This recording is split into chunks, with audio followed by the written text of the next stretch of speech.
السلام علیکم ورحمۃ اللہ وبرکاتہ۔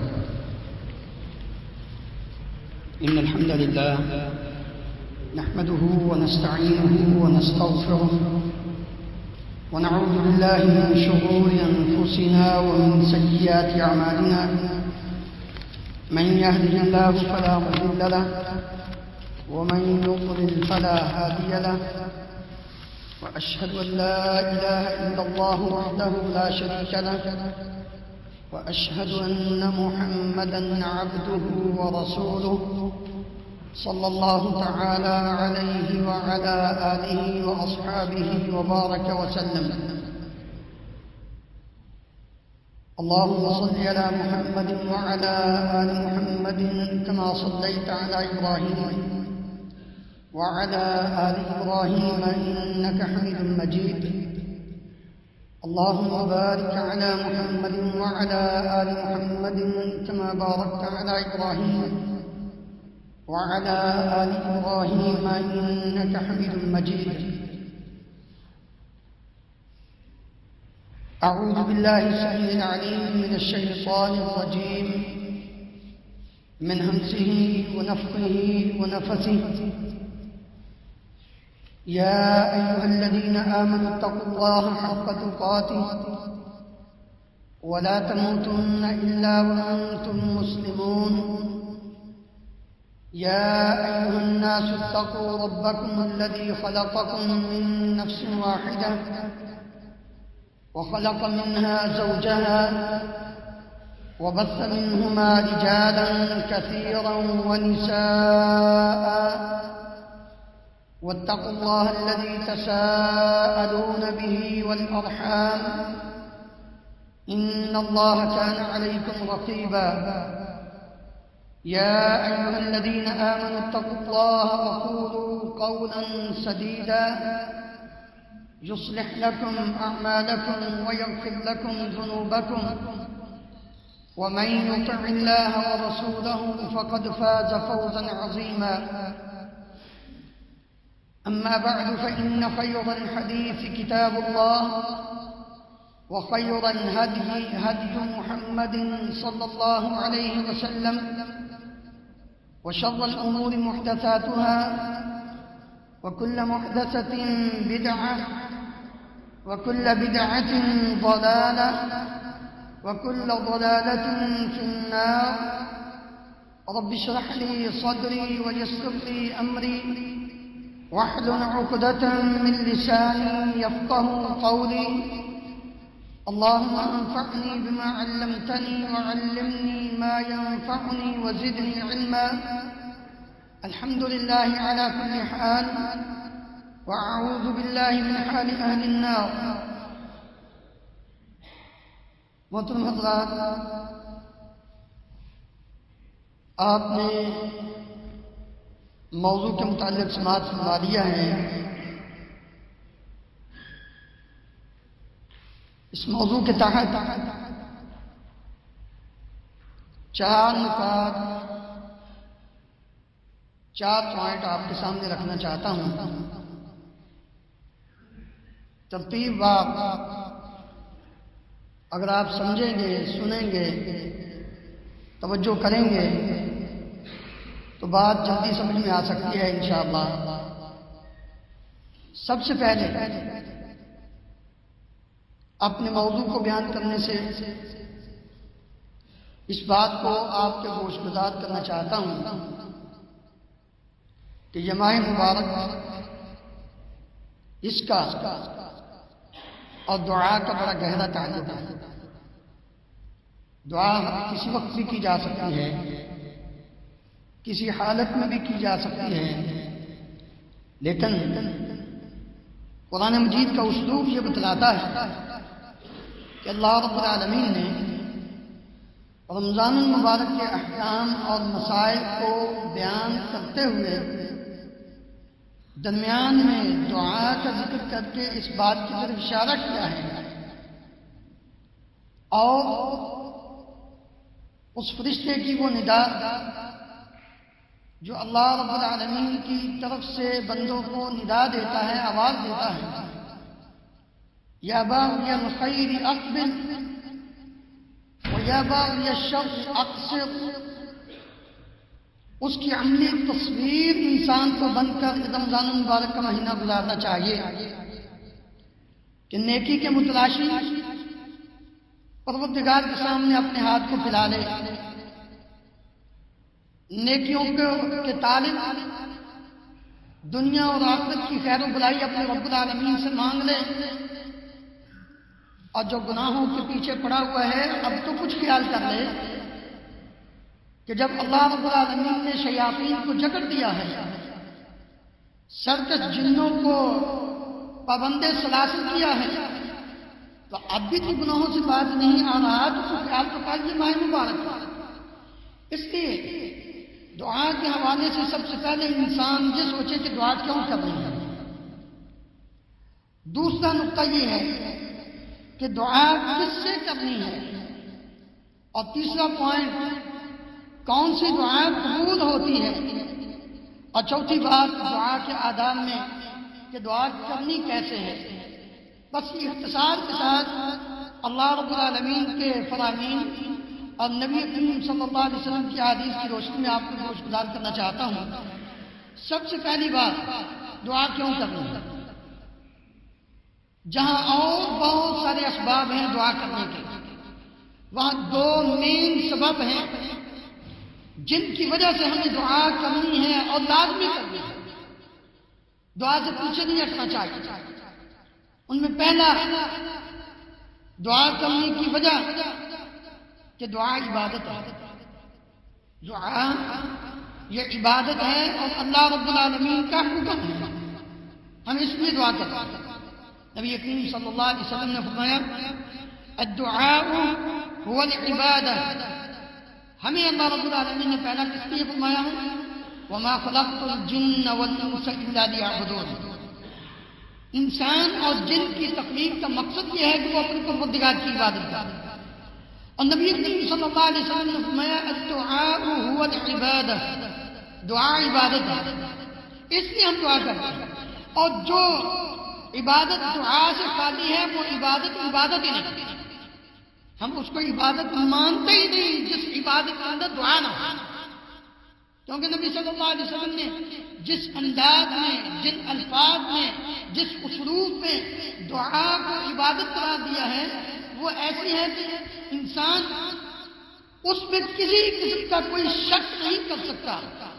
پیارے پیغمبر علیہ السلام میں الدعاء یہ مبتدا ہے، اگر آپ الدعاء عبادت بات پھر بھی بن سکتی تھی، لیکن یہاں آپ میں الدعاء هو العبادہ، دعا ہی عبادت ہے اور کوئی چیز عبادت نہیں۔ آپ نماز کو دیکھ لیجیے، روزے کو دیکھ لیجیے، زکوٰۃ، حج، دیگر جتنی بھی عبادت، کسی بھی عبادت کے اندر آپ کو دعا وہ لازمی نظر آئے، دعا سے خالی نہیں ہوگا۔ اس لیے نبی کریم صلی اللہ علیہ وسلم نے یہ فرمایا دعا عبادت ہے، اور اللہ رب العالمین کا حکم بھی ہے کہ دعا کرو۔ اللہ تعالیٰ نے کیا فرمایا وَقَالَ رَبُّكُمُ ادْعُونِي أَسْتَجِبْ لَكُمْ، یہ حکم ہے۔ اور اسی آیت کے اگلے حصے میں اللہ تعالیٰ نے پھر اس دعا کو عبادت قرار دیا اور اپنی عبادت قرار دیا۔ وَقَالَ رَبُّكُمْ 24واں پارہ سورہ مومن جس کو سورہ غافر بھی کہا جاتا ہے، وَقَالَ رَبُّكُمْ تمہارے پروردگار نے حکم دیا ہے ادعونی مجھ سے دعا کرو، مجھے پکارو، کیوں؟ ان الذین یستکبرون عن عبادتی سیدخلون جہنم داخرین، جو لوگ میری عبادت سے منہ موڑتے ہیں، جو لوگ میری عبادت سے تکبر کرتے ہیں سیدخلون جہنم داخرین، اللہ رب العالمین کی عبادت سے تکبر کرنا، منہ موڑنا، یہ انسان کو جہنم تک پہنچا دیتا ہے۔ گویا کہ جو انسان دعا کرنے میں تکبر کرتا ہے وہ کہتا ہے مجھے کیا ضرورت ہے، میرے پاس تو سب کچھ ہے، میں اس انداز سے بھی مال کما سکتا ہوں، اس طرح بھی اپنی زندگی کو بہتر بنا سکتا ہوں، میرے پاس ہر چیز موجود ہے، مجھے مانگنے کی کیا ضرورت ہے؟ یا یہ کہے کہ انما اوتیتہ علی علم عندی، یہ سب کچھ تو مجھے میرے علم کی وجہ سے مجھے ملا ہے، میرا یہ فن ہے، مجھے اپنے رب سے مانگنے کی کیا ضرورت ہے؟ اللہ تعالیٰ فرماتے ہیں تیرا تکبر دعا کے اندر، تو دنیا کی ہر چیز حاصل کر لے لیکن یاد رکھ تو دعا سے مستغنی نہیں ہو سکتا اپنے پروردگار سے مانگنے. کیوں؟ تو ہر وقت محتاج ہے. جتنا بھی تیرے پاس مال و دولت آ جائے، منصب آ جائے، طاقت آ جائے، قوت آ جائے، تو پھر بھی محتاج ہے. یا ایھا الناس انتم الفقراء الی اللہ واللہ هو الغنی الحمید. تم سارے کے سارے محتاج ہو، فقیر ہو اللہ رب العالمین کے، اس لیے تمہیں پانی کی مجھ سے مانگنا ہی مانگنا ہے.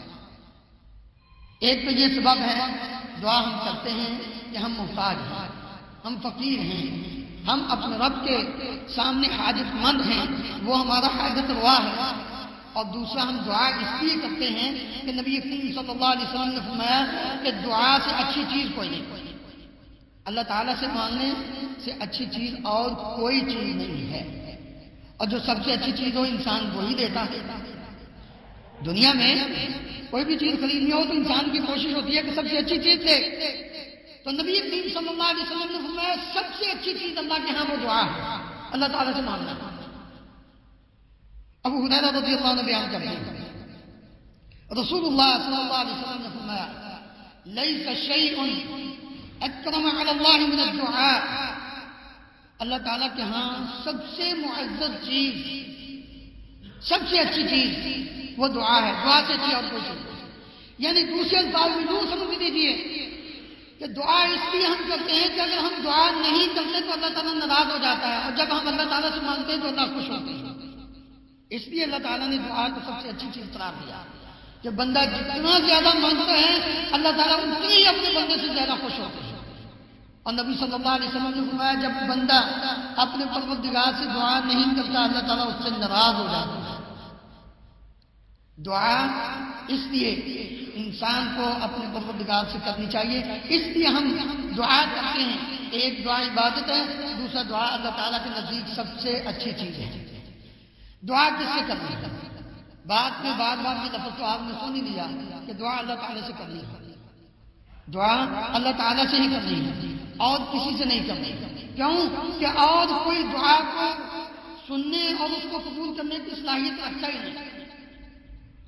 اس لیے دعا کرنی ہے اس سے جو قریب ہے. سب سے پہلی وجہ اس سے ہمیں دعا کرنی ہے جو قریب ہو، اسے ہمیں پکارنا ہے جو قریب ہو. تو قریب صرف ایک ہی ذات ہے، اللہ رب العالمین. اللہ تعالیٰ سے زیادہ اور کوئی قریب نہیں ہے، یاد رکھو انسان کی. نبی کریم صلی اللہ علیہ وسلم سے ایک دن صحابہ کرام رضی اللہ عنہم اجمعین نے پوچھا ربنا قریب فنناجی ام بعید فننادی. اے پیارے پیغمبر علیہ السلام کیا ہمارا رب قریب ہے ہم اس سے سرگوشی کریں یا دور ہے ہم اس کو اونچی آواز سے پکاریں؟ ذرا ہمارے پروردگار کے قریب اور بعید ہونے کے بارے میں بھی بتائیے کہ ہمارا پروردگار کہاں ہے. قریب ہے تو ہم سرگوشی کریں، آہستہ پکاریں اس کو، اور اگر وہ دور ہیں تو پھر ہم اس کو اونچی آواز سے پکاریں. اس وقت اللہ رب العالمین نے یہ آیت نازل فرمائی وَإِذَا سَأَلَكَ عِبَادِي عَنِّي فَإِنِّي قَرِيبٌ أُجِيبُ دَعْوَةَ الدَّاعِ إِذَا دَعَانِ فَلْيَسْتَجِيبُوا لِي وَلْيُؤْمِنُوا بِي لَعَلَّهُمْ يَرْشُدُونَ. جب آپ سے میرے بندے میرے متعلق پوچھتے ہیں تو میں خود ہی ان کو جواب دیتا ہوں فَإِنِّي قَرِيبٌ، میں قریب ہوں. اور قریب یہ صرف مشبہ کا صیغہ ہے جس میں استمرار پایا جاتا ہے، ہمیشگی پائی جاتی ہے. ہم یہ کہیں گے کہ فلاں بھی ہمارے قریب ہے، لیکن یاد رکھو اللہ رب العالمین کے علاوہ کائنات کی ہر چیز ایک وقت میں آپ کے قریب ہو سکتی ہے، دوسرے وقت میں دور ہوگی. صرف ایک رب العالمین کی ذات ایسی ذات ہے جو کبھی بھی اپنے بندوں سے دور نہیں ہوتا، وہ ہر وقت اپنے بندوں کے قریب ہے. جب تک انسان کی زندگی ہے اللہ رب العالمین اپنے بندے کے قریب ہے. قرآن سورہ قاف 26 پارہ وَلَقَدْ خَلَقْنَا الْإِنسَانَ وَنَعْلَمُ مَا تُوَسْوِسُ بِهِ نَفْسُهُ وَنَحْنُ أَقْرَبُ إِلَيْهِ مِنْ حَبْلِ الْوَرِيدِ. کتنا قریب ہے اللہ تعالیٰ کہ انسان کے دل میں جو خیال پیدا ہوتا ہے اللہ تعالیٰ فرماتے ہیں ہم اس کو بھی جانتے ہیں اور ہم اس کے قریب ہیں، زیادہ قریب ہیں۔ اقرب لفظ استعمال کیا یہاں اسم تفضیل کا سپرلیٹو ڈگری، اس سے آگے اور کوئی لفظ استعمال نہیں ہوتا عربی زبان میں۔ وَنَحْنُ أَقْرَبُ إِلَيْهِ مِنْ، جب افعل کے بعد من آ جائے تو اس کا مطلب ہے کہ اب اس کے بعد اور کوئی چیز قریب نہیں ہو سکتی۔ اللہ رب العالمین فرماتے ہیں تیری شارت جس کو تو اپنے سب سے زیادہ قریب سمجھتا ہے، اللہ رب العالمین فرماتے ہیں کہ ہم تیرے اس سے بھی زیادہ قریب ہیں۔ انسان تو جہاں بھی جائے مالک الملک تیرے قریب ہے، اب تیری بدبختی ہے کہ تو اتنے قریب چھوڑ کر کسی دور کو پکارا۔ جو قریب ہو پکارا اس کو جاتا ہے، جو دور ہو اس کو نہیں آواز دی جاتی۔ اگر قریب کو چھوڑ کر دور کو واسطے درمیان میں لایا جائے تو پاس بیٹھے بھی لوگ کہتے ہیں بیوقوف آدمی جس کو پکارے ہو وہ تمہارے قریب ہے، ڈائریکٹ اس سے بات کرنی چاہتے ہیں۔ اس کی ایک مثال کہ ملک کا وزیر کا بادشاہ ایک دسترخوان پہ بیٹھا ہو اور وہ خود کہے مانگ لو بھائی جو مانگنا ہے، کسی کو مخاطب کر کے کہتا ہے کہ مانگ لو کیا چاہیے، یہ آگے سے کہنے جی بادشاہ سلامت میں پہلے آپ کے سیکرٹری کو ملوں گا، آپ کے جو پی این ہے اس کو ملوں گا، اس کو کہوں گا وہ پھر آگے وہ آپ تک بات پہنچائے گا، پھر آپ میری بات کو قبول کرنا۔ لوگ اس کو بیوقوف نہیں کہیں گے تو کیا کہیں گے؟ بادشاہ خود کہہ رہا ہوں مانگ رہے مجھ سے مانگو، وہ نہیں آ جا میں تیرے شارک سے بھی زیادہ قریب ہوں، مانگ لے جو مانگنا ہے تجھے، میں تیرے قریب ہوں۔ یہ کہتا نہیں میں نے تجھے نہیں پکارنا، میں نے اس کو پکارنا ہے جو زمین کے نیچے ہے، ہماری تمہارے آگے تمہاری اس کے آگے، ہماری سنتا نہیں تمہاری موڑتا نہیں۔ وہ کہتا ہے اللہ کے بندے عقل کا کیا کہہ رہے تھے، کبھی تو نے غور کیا ان الفاظ پہ؟ رب العالمین کہتے نہیں سنتا نہیں۔ اللہ اکبر، یہ کتنی نادانی ہے ایک مسلمان کی۔ کہتے سنتا نہیں، دعا اس سے کرنی چاہیے جو قریب ہو، پہلا دعا اس سے کرنی چاہیے جو سنتا ہو، جو سنتا ہو، جو سنے نہ اس سے دعا نہیں کرنی، اس کو پکارنے کے فائدے نہیں ہوتے، وہ سن ہی نہیں رہا۔ کہتے ہیں ہماری سنتا نہیں۔ میں کہتا ہوں اگر وہ اللہ رب العالمین انسان کی نہیں نہ سنتا تو پھر وہ کسی کی بھی نہیں سنتا، اور پھر خاص کر مسلمان کا یہ عقیدہ ہوگا۔ میں کہتا ہوں اللہ رب العالمین نے پہلے کافر کی سنی ہے پھر مسلمان کی سنی، پہلے کافر کی اس اپنے نافرمان کی اس کی سنی بھی، اس کو قبول بھی کیا۔ اگر وہ اپنے نافرمان کی سن کر قبول کر سکتا ہے تو پھر تمہاری کیسے قبول نہیں کر سکتا؟ ذرا غور کیجیے، اللہ رب العالمین نے فرشتوں کو حکم دیا اور ابلیس کو بھی اس بات کا حکم تھا۔ کیا حکم تھا اس کو؟ کہ تو نے سجدہ کرنا ہے آدم علیہ السلام کو۔ جی ابلیس نے کیا کہا؟ ابا واستکبر وکان من الکافرین، انکار کیا، تکبر کیا، کافر بن گیا۔ اب اللہ رب العالمین نے فرمایا نکل جا، فاخرج منہا فانک رجیم، تو مردود ہے، تو لعنتی ہے، وان علیک لعنتی الی یوم الدین، قیامت تک تجھ پر میری لعنت ہے، تباہ ہو جاؤ، جنت سے نکل جاؤ۔ یہ شیطان کو، ابلیس کو رب العالمین کا حکم ہے، لیکن اس نے کیا کہا؟ رب ارنی رب انظرنی الی یوم یبعثون۔ سب سے پہلا کافر، سب سے پہلا اللہ رب العالمین کا نافرمان، سب سے پہلا رب العالمین سے مانگنے والا ہے، وہ مانگتا ہے رب انظرنی الی یوم یبعثون، اللہ قیامت تک مجھے مہلت دے دے۔ مجھے بتلائیے کہ رب العالمین نے اس کی سنی کہ نہ سنی، پھر اس کی قبول کی کہ نہ کی؟ اللہ تعالیٰ کیا فرماتے ہیں؟ انک من المنظرین، جاؤ تیری دعا کو ہم نے سن بھی لیا ہے، قبول بھی کر لیا ہے۔ اللہ اکبر، کافر کی سنی آدم علیہ السلام نے بعد میں دعا کی، اس نے ابلیس نے پہلے کی ہے، آدم علیہ السلام نے بعد میں کی ہے۔ اللہ تعالیٰ نے آدم علیہ السلام کو دعا بعد میں سکھلائی ہے کہ آدم اس کو مانگو ربنا ظلمنا انفسنا وان لم تغفر لنا وترحمنا لنكونن من الخاسرین. آدم علیہ السلام کی دعا بعد میں فتلقى آدم من ربه کلمات فتاب علیہ انہ هو التواب الرحیم. اللہ تعالیٰ نے آدم علیہ السلام کو بعد میں دعا کرنے کا حکم دیا. اس ابلیس کی، شیطان کی، کافر کی، فاسق کی، رب العالمین کے نافرمان کی، اس کی پہلے سنت بھی قبول بھی کر لی. تم کہتے ہو ہماری سنتا نہیں. عقیدے کی اصلاح کی. آج سے اپنا یہ عقیدہ بنا لیجئے کہ ہماری دعا حق دعا اللہ رب العالمین سنتا بھی ہے، قبول بھی کرتا ہے. جی دعا کس سے کرنی ہے؟ جو قریب ہو. دعا کس سے کرنی ہے؟ جو سنتا ہو. اور جو سنتا نہ ہو اس کو پکارنے کا فائدہ ہی نہیں. کیوں؟ اس لیے کہ اللہ رب العالمین فرماتے ہیں والذین تدعون من دونی، سورہ فاتر 22واں پارہ، والذین تدعون من دونی ما یملکون من قطمیر ان تدعوہم لا یسمعوا دعاءکم. قرآن کے الفاظ پر ذرا غور کیجیے. چیلنج ہے، چیلنج. ہم قرآن مجید کو جب پڑھتے ہیں تو تھوڑا سا سمجھنے کی کوشش کیا کرتے ہیں. اللہ تعالیٰ فرماتے ہیں جن کو تم پکارتے ہو وہ کھجور کی گٹھلی کے اوپر جو چھلکا ہوتا ہے نا اس کے بھی مالک ہیں. اس لیے ان تدعوہم لا یسمعوا دعاءکم، میں نہیں کہہ رہا، قرآن خود اٹھا کے ذرا اس کا ترجمہ سادہ پڑھنا. اگر تم ان کو پکارو اللہ کے علاوہ لا یسمعوا دعاءکم، وہ سنتا ہی نہیں، سنتا ہی نہیں. لا یسمعوا، نہیں کسی کا نہیں سنتے. وَلَوْ سَمِعُوا، یہ چیلنج ہے. اگر وہ سن لیں، سنتے نہیں، تمہاری بات ہی مان لیتے ہیں. جی سنتے ہیں، ہم کہتے ہیں نا ہماری تمہارے آگے، تمہاری اس کے آگے، ہماری سنتا نہیں، تمہاری موڑتا نہیں. ظاہر بات ہے اللہ ان کی سنتا تو اس لیے کہتے ہیں نا. مان لیا. اللہ تعالیٰ فرماتے ہیں تمہاری مان لیتا ہوں. وَلَوْ سَمِعُوا، جاؤ مستجابوا لکم، تمہاری حاجت روائی مشکل کشائی نہیں کر سکتے. وہ قبول کرنے کی استطاعت نہیں رکھتے. اگر بات سمجھ نہیں آئی تو ایک مثال دے دیتا ہوں.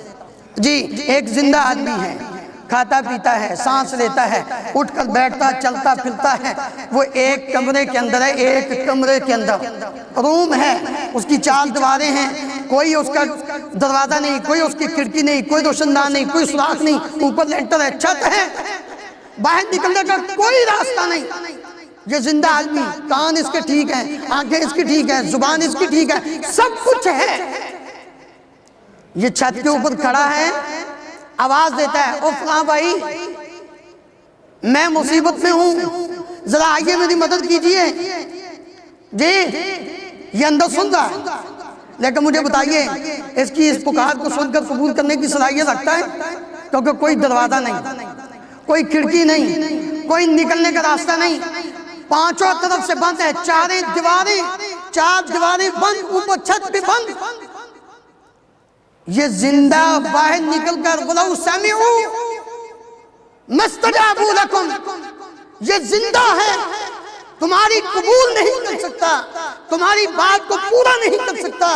تو جو فوت ہو جائے، جو خود غسل نہیں کر سکا، جو خود کفن نہیں پہن سکا، جو خود چل کر قبرستان نہیں جا سکا، جس کی ہم نے نماز جنازہ پڑھی، جس کے لیے ہم نے مغفرت کی دعا کی، اور وہاں بھی ہم نے کیا پڑھا؟ خود اپنی زبان سے عقیدہ پھر غلط کیا کہا ہم نے؟ اللہم اغفر لے، اللہم اغفر لے حینا و بحینا. میتنا نہیں کہنا، میتنا کہہ دو بات ختم ہو گئی. اللہم اغفر لے حینا و میتنا، خود اس کو کہنے یہ فوت ہو گیا ہے، یہ مردہ ہے، ہم اس کی مغفرت کے لیے دعا کر رہے ہیں. پھر ہم کہتے ہیں یہ سنتا ہے، وہ جو زندہ ہے وہ سنتا نہیں. دعا کس سے کرتے ہیں؟ جو زندہ ہو، جو زندہ ہو. پھر زندہ ہی نہیں بلکہ ہمیشہ سے زندہ ہو، جس کو کبھی موت نہ آئے. وہ کون ہے؟ اللہ لا الہ الا هو الحی القیوم، جو ہمیشہ سے زندہ ہے، قیوم ہے، خود بھی قائم ہے، دوسروں کو بھی قائم رکھتا ہے، اس کے متعلق اللہ رب العالمین نے فرمایا، کیا فرمایا اللہ تعالیٰ نے؟ اللہ الذی جعل لکم الارض قرارا والسماء بناء وصورکم فاحسن صورکم ورزقکم من الطیبات ذلکم اللہ ربکم فتبارک اللہ رب العالمین هو الحی لا الہ الا ہو فادعوہ مخلصین لہ الدین الحمدللہ رب العالمین۔ قرآن نے ایک ایک مسئلہ کھول کر بیان کر دیا ہے، اگر ہم نہ سمجھے تو یہ ہماری بدقسمتی ہے۔ اللہ وہ ذات ہے جس نے آسمان بنایا، زمین بنائی، تمہاری شکلیں صورتیں بڑی خوبصورت بنائی، تم ان کو بگاڑو نہ، ان کو خراب نہ کرو، بڑی پیاری صورت ہے جو اللہ تعالیٰ نے تمہاری بنائی ہے۔ جی آگے کیا فرمایا؟ هو الحی لا الہ الا ہو، یہ تمہارا رب ہے، ذالکم اللہ ربکم فتبارک اللہ رب العالمین هو الحی، وہ زندہ ہے ہمیشہ سے، لا الہ الا ہو، کوئی معبود پر حق نہیں جس کی عبادت کی جائے، کوئی ایسا نہیں جس سے دعا مانگی جائے، فادعوہ، اس کو پکارو، جو زندہ ہو اس کو پکارا جاتا ہے۔ چوتھی چیز، پکارا اس کو جاتا ہے، دعا اس سے مانگی جاتی ہے جو مدد کرنے کی طاقت رکھتا ہو، صلاحیت رکھتا ہو، اور وہ صرف ایک اللہ رب العالمین کی ذات ہے۔ اور نماز کی حضرت میں میرے عزیز بھائیو ہم یہی دعا کرتے ہیں، یہی پڑھتے ہیں، ایاک نعبد و ایاک نستعین، خود اقرار نماز کی حالت میں، نماز کی ہر رکعت میں ایاک نعبد و ایاک نستعین، اور باہر نکل کر پھر ہم کہتے ہیں امداد کن امداد کن، از رنج و غم آزاد کن، در دنیا شاد کن یا شیخ عبدالقادرہ۔ میرے عزیز بھائیو یہ کتنی اللہ تعالیٰ کی گستاخی ہے اس کی شان میں۔ اللہ تعالیٰ فرماتے ہیں کوئی مدد نہیں کر سکتا، امن یجیب المضطر اذا دعا، قرآن، ویکشف السوء ویجعلکم خلفاء الارض االہ مع اللہ، ہے کوئی جو مجبور کی، مقہور کی، بے بس کی، بے کس کی، لاچار کی دعا کو قبول کرے؟ امن یجیب المضطر اذا دعا ویکشف السوء، اور اس کی مدد کر سکے، اس مصیبت سے اس کو نجات دے سکے، ہے کوئی؟ االہ مع اللہ، اللہ کے علاوہ کوئی ہے تو لو بتلاؤ۔ نبی کریم صلی اللہ علیہ وسلم نے فرمایا ایک آدمی بازار میں جاتا ہے، منڈی میں سامان خریدتا ہے، سامان خرید کے وہ، اب ظاہر بات ہے اس وقت یہ 1-8 تو ہوتی نہیں تھی نا افزوری، اس وقت تھے خچر تھے، گدے تھے، گھوڑے تھے، ان پر لوگ سامان لاد کے اپنا گھروں تک پہنچاتے تھے۔ اس نے ایک آدمی سے بات کی، یا میرا یہ سامان ہے تو میرے گھر تک پہنچا دو، اس نے کہا ٹھیک ہے۔ اس آدمی نے اس کا سامان لادا، اب اس راستے پر چل نکلا، تھوڑی دور جا کے اس نے راستہ چینج کر لیا، جو سواری والا تھا یہ کہنے لگا بھائی میرے بات سن، میرے گھر کو یہ راستہ نہیں جاتا، میرا راستہ یہ ہے۔ وہ کہتا نہیں بھائی مجھے زیادہ پتا ہے کہ میرا یہ کام ہے، میں تجھے شارٹ کٹ راستے سے لے کر جاتا ہوں۔ وہ بھی سمجھا کہ شاید ہو سکتا ہے میں ایک ہی راستے پر آتا جاتا ہوں، یہ اس نے کوئی اور راستہ تلاش کر لیا ہو، اس کے ساتھ ہو لیا۔ آگے جاتا ہے تو ایک جنگل میں پہنچ جاتا ہے، جنگل میں دیکھتا کیا ہے کہ ایک طرف لوگوں کے قتل ہوئے، لاشیں پڑے ہوئے، یہ پریشان ہو جاتا ہے، کہتا ہے یہ کدھر آگے ہو؟ کہتا ہے میرا یہی دھندا ہے، میں جس کو بھی لیتا ہوں اس کو ساتھ یہاں لاتا ہوں، لا کر اس کو قتل کرتا ہوں، تو اس کا ساز و سامان جو ہے وہ سارے کا سارا میں اپنے قبضے میں کر لیتا ہوں۔ وہ کہتا ہے اچھا بات سنو، تم ایسا کرو کہ مجھ سے جو کچھ ہے نا یہ لے لو، قتل تو نہ کرو۔ کہتا ہے میرا تو یہ سارا دھندا ہی ختم ہو جائے گا، تو جا کے لوگوں کو بتا دے گا، میں تو نہیں۔ اس نے کہا اچھا پھر موت ہے تو ایسا کرو 2 رکعتیں پڑھنے دو، 2 رکعتیں۔ وہ 2 رکعتیں پڑھتا ہے، دونوں رکعتوں میں قیام میں، رکوع میں، ہر جگہ پہ یہی آیت پڑھتا ہے من یجیب المضطر اذا دعاہ ویکشف السوء ویجعلکم خلفاء الارض االہ مع اللہ قلیلا ما تذکرون۔ اس نے 2 رکعتیں بھی مکمل نہیں کی تو ایک تیز رفتار گھوڑا آتا ہے، اس کے اوپر ایک انسانی شکل کا انسان وہ آیا، اس نے جٹ سے، وہ آدمی جو قاتل بن کر کھڑا ہے، قتل کرنے والا ہے، اس کے ہاتھ سے جٹ سے اس نے تلوار کھینچی اور اس کی گردن کو اڑایا اور واپس پلٹنے لگا۔ اس نے نماز کو مکمل کر کے اس سے پوچھا او میرے بھائی تم کہاں سے آئے ہو جو میرے لیے اتنی رحمت بن کے آگے ہو، میری زندگی بچا دی تم نے؟ کون ہو تم؟ کہاں سے آئے ہو؟ تجھے کس نے بھیجا ہے؟ وہ کہنے لگا ابھی جس کو تم پکار رہے تھے اسی نے مجھے بھیجا ہے۔ رب العالمین اس وقت اپنے بندوں کی دعا کو قبول کر کے اس کی مدد کرتے ہیں جب ظاہری اسباب ختم ہو چکے ہوں۔ اس لیے اللہ رب العالمین فرماتے ہیں کہ دعاؤں کو قبول کرنے والا صرف میں ہوں اور کوئی نہیں۔ جب سارے اسباب ختم ہو جائیں اس وقت صرف اور صرف اللہ تعالیٰ ہی۔ مکے کے مشرک تو ہم سے ہی بہتر، چلو بہتر نہیں میں کہتا، لیکن وہ ایک اس لحاظ سے تو آگے تھے کہ جب وہ کشتی میں بیٹھتے بمن میں پھنستی تو اس وقت فَإِذَا رَكِبُوا فِي الْفُلْكِ دَعَوُا اللَّهَ مُخْلِصِينَ لَهُ الدِّينَ۔ یہ کلمہ گو مشرک، کلمہ پڑھ کر رب العالمین کے ساتھ شرک کرنے والا، وہ تو تھے ہی مشرک، وہ بھی جب مصیبت میں پھنستے اللہ رب العالمین فرماتے ہیں فَإِذَا رَكِبُوا فِي الْفُلْكِ دَعَوُا اللَّهَ مُخْلِصِينَ لَهُ الدِّينَ۔ وہ صرف ایک اللہ کو خالص ہو کر پکارتے تھے۔ اللہ تعالیٰ فرماتے ہیں اچھا تم نے مجھے پکارا، اب تم سمجھ گئے لات منات عزا حبل یہ 360 یہ کچھ نہیں کر سکتے، آج تم نے مجھے پکارا ہے تو میں رب العالمین اس بات کا اعلان کرتا ہوں کہ مشرک ہو کر کافر ہو کر جب تم خلوص کے ساتھ مجھے پکارتے ہو تو میں تمہیں نجات دیتا ہوں۔ جاؤ، تمہیں کشتی سے میں نے سمندر سے نجات دی کہ تمہیں ساحل تک پہنچا دیا ہے۔ اللہ رب العالمین تو یہ فرماتے ہیں۔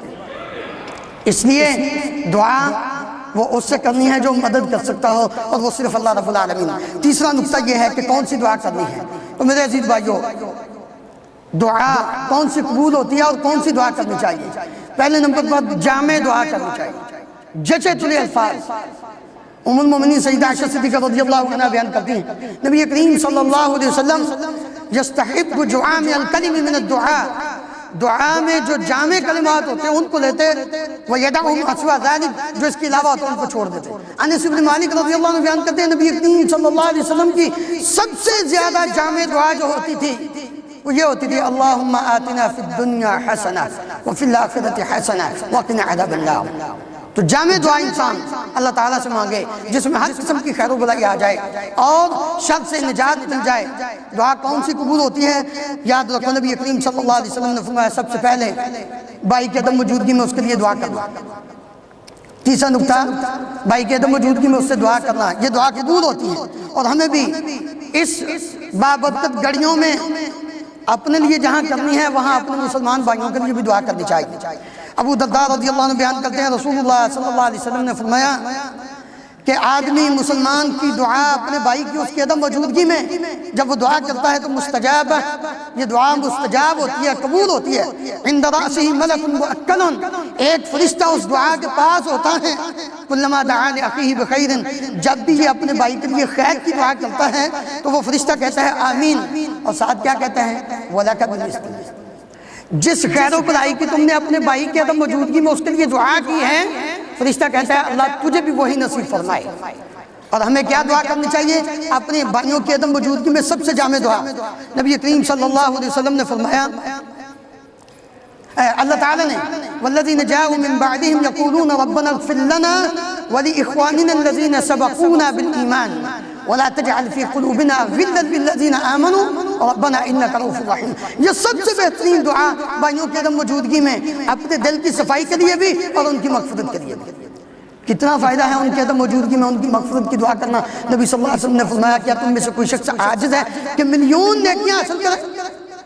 اب میں جب بندہ ایک مرتبہ کہتا ہے اللہم اغفر للمؤمنین والمؤمنات، ہر مومن بندے اور ہر مومنہ عورت کے بدلے اس کے نامہ اعمال میں ایک نیکی لکھی جاتی ہے۔ بتلائیے کتنے مومن بندے اور کتنی مومنہ ہوتی ہیں، کوئی حساب نہیں۔ اس لیے دوسری دعا وہ قبول ہوتی ہے۔ تین دعائیں نبی صلی اللہ علیہ وسلم نے فرمایا ثلاث دعوات لا ترد، دعوت الوالد لولدہ، یہاں سے پیسہ کما کے بھیجنا نہیں، اولاد کے لیے دعا بھی کیا کریں۔ ہم اپنے عہدے سے فارغ نہیں ہو سکتے کہ صرف یہ کہہ دیجیے ہم تو جہاں محنت کرتے ہیں کما کے بھیج دیتے ہیں۔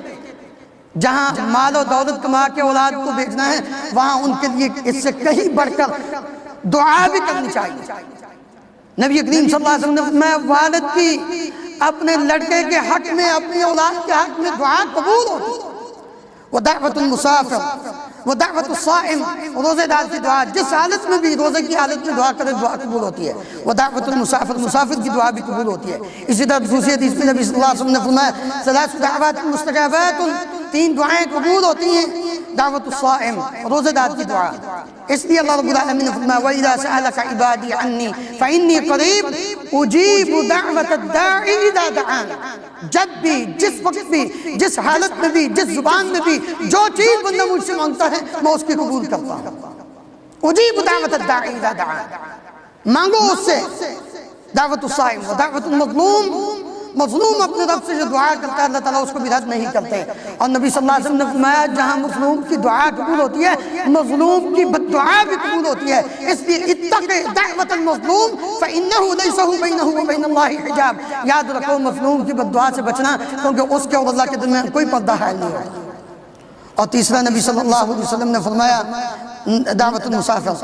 تیسری چیز جو دعا قبول ہوتی ہے وہ افطاری کے وقت. نبی صلی اللہ علیہ وسلم نے فرمایا ان للصائم عند فطره لدعوۃ ما ترد.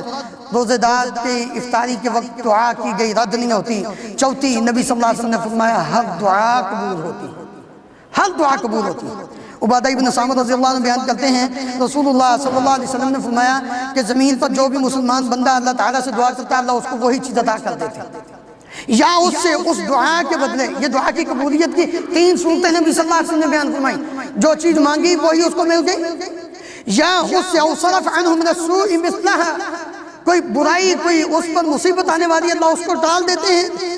یا پھر تیسری چیز او یدخر له من الاجر مثلها، یا اس دعا کا اجر و ثواب کل قیامت کے دن رب العالمین اس کو عطا فرمائیں گے. دعا قبول ہو گئی، لیکن کب؟ نبی صلی اللہ علیہ وسلم نے فرمایا جب تک انسان بچتا رہے کن چیزوں سے؟ حرام سے بچتا رہے.